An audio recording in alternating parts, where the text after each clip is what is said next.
everyone is fun around. And the first round, it's the first game for the final, so I had to bring in Luka for some good luck. Got no sleeves on for that no sleeve magic.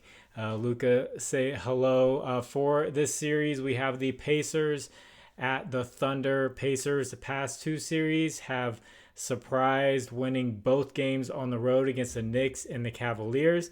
We will see if they can do it against the most talented team they have faced and fully healthy. So for most of this playoffs, I've been picking players from the home team. I'm going to stick with this. There could obviously be a blowout. I have a play that I like, and then I have a parlay that I like, where I bump things down a little bit, where guys have still been doing fine in blowouts when they blow out the other team. So you will see images that come up on the screen right here. That's from a data app called Outlier. There will be a link in the description for a 7-day free trial for Outlier.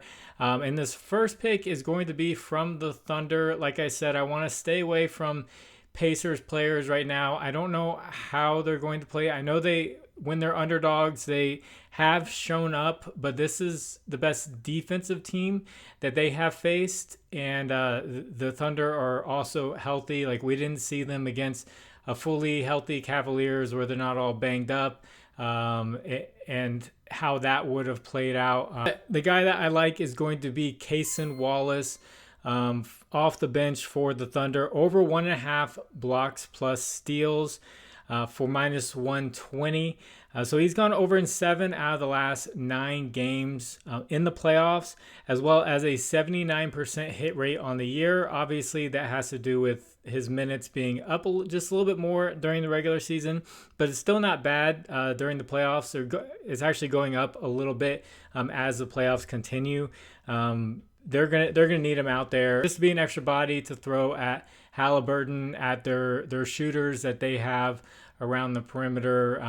It's gonna be a lot of defensive guards to go around, 3-and-D type guys to go around. So he's been playing well defensively, getting the defensive stats. So in 2 games this year against the Pacers, he has 2 steals and 1 block in each of those games. So he has shown that he can do it against this Pacers team this year. So I really like him to get out there. And even in a blowout, he's probably going to get a little bit extra minutes just because he does normally come off the bench. So if you guys could, please like the video. And if you haven't, please subscribe to the channel. If you have a little bit of extra time, could you leave a comment for the algorithm? You could put a 1 for game 1. That helps get this video out there for more people to see. And also, if you want to get away from Prizepicks, if that's all you're using and you want something with more options, dynamic payouts, check out Underdog Fantasy, Sleeper, ParlayPlay, ChalkBoard, or BETR. I know that's 5 different options. I would suggest start out with Underdog or Sleeper. For anyone who's new but still wants to have those options. And then the other 3, ChalkBoard, ParlayPlay, and BETR, are good for people who have those available and then just want like a third option or fourth just to take a look at, apps that do things differently. So promo code is fine around 11. Underdog will match your first deposit up to $1,000. The rest will do it up to $100. Links are in the description. That'll take you there. All right, so for this parlay, it's on Fanduel for minus 102. So I tried to get around even money. 2 legs. I never take 3 legs unless I do a parlay thing where I do like 2 legs and then I'll give an option for a third that I really like. But it's 2 legs, and I really like Chet Holmgren in this matchup for 15 plus points.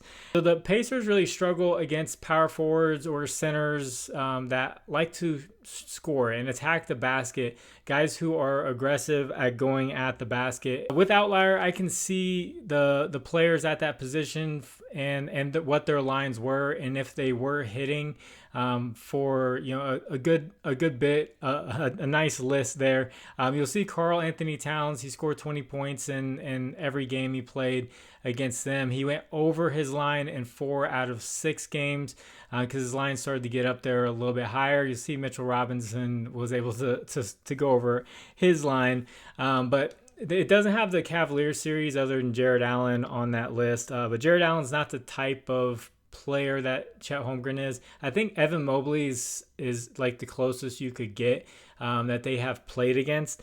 And Evan Mobley, when he was aggressive, he scored. So he had 24 points on 12 shots in one game, 18 points on 13 shots, and then 20 points on 13 shots, which is about what Chet Holmgren is shooting. And then he had another game where he wasn't very aggressive, just 10 points on 7 shots. So if you double the 7 shots to around 14, you're looking at 18 to 20 points like he was getting. So just need him to be aggressive here. He's had 15 plus points in 4 out of the last 5 games. And this is navigating a lot of blowouts in that Minnesota series.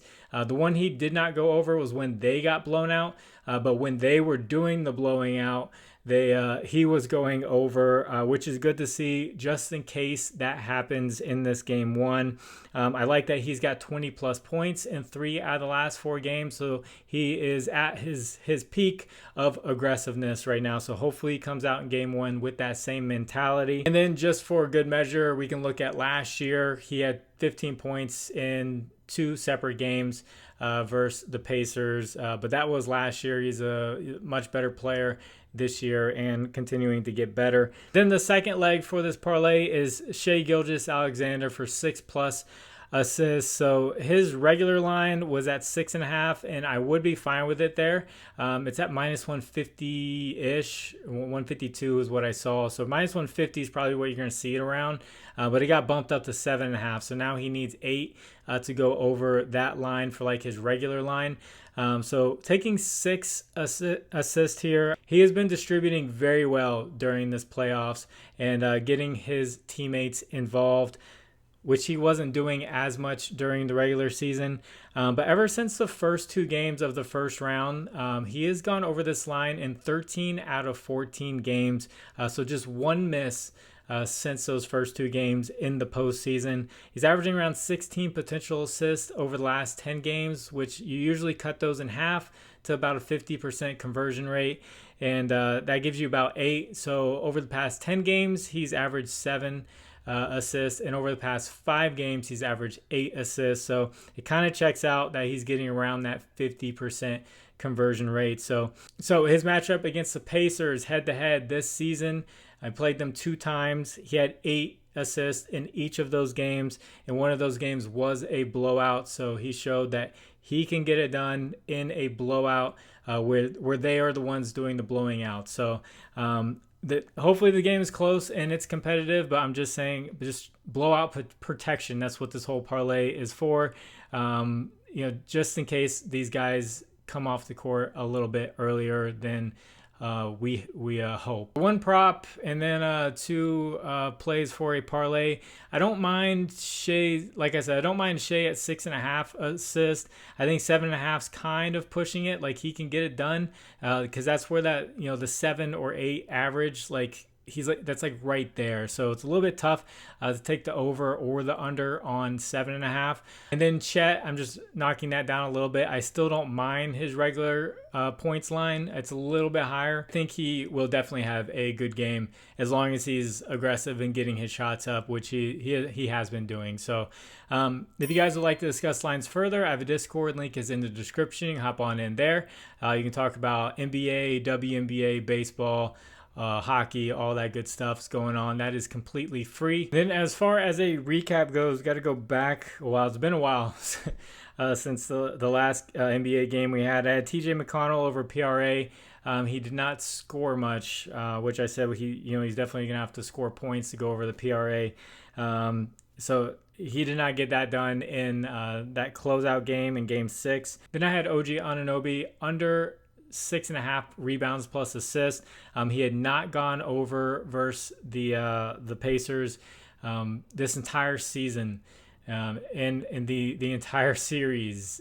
So late in the game, he's still under. He needs 1 rebound or assist. He gets his shot blocked. He catches the rebound and then passes it to Karl Anthony Towns and gets an assist and goes over by getting his shot blocked on a pretty bad shot attempt that he had. So if that shot goes up, he probably doesn't go over. So that's just one of those bad breaks in like the last 2 minutes of a game where you take an under and then it goes over. And then I had a lean in there for Siakam under rebounds, just because I had taken that a few other times, and it had done well, and he did go under. So I know some people took that, and they hit that once. I would be looking at that one for this finals series, but I want to see how Siakam rebounds. He has rebounded well against the Thunder. The Thunder do actually give up a lot of rebounds to multiple different position types, especially bigs, and guards like Tyrese Halliburton.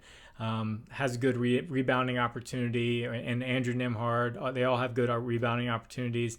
And it goes the other way around as well. The Pacers give up a lot of rebounds too. So things could just be a fast-paced series, and then things are going to kind of slow down if the game gets closer and we get closer to like the end of a game. But to get things started, I think it's going to be up and down. That's why the Pacers keep finding themselves down by like 20 points, and then they make the comeback, some crazy comeback near the end.